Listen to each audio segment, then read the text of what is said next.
ونو دغخ dhigay xabsigii ugu horeeyay oo caalamiya oo magaalada Kismaayo laga dhiso tuugta iyo dambiilayaasha maanta laga bilaabo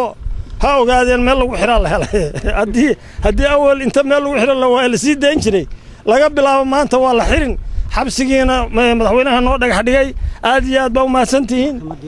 maxkamadiina waaba dhisan tahay iyadu marka hadal kama joogo maanta farxad weeye runtii aad iyo aad baan u mahadsantihiin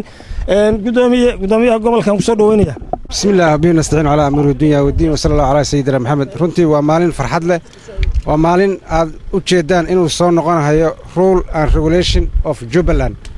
waxa marxaati ka maxkamadii waa dhisan tahay maxkamaddu waxay xukuntay meeshii lagu xukumi lahaana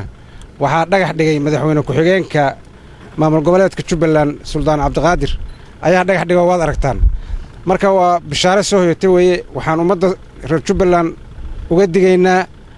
uguna bishaareynaa kuwa dambiilayaasha ee dambiga ka gala ama madaxa noqdo ama shacab ha noqdee meeshii lagu hayn lahaa wataasa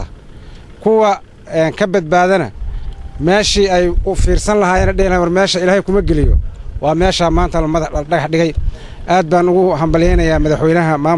maamul goboleedka Jubaland mudane Axmed Madoobe oo runtii lahaa sahanka iyo fikirka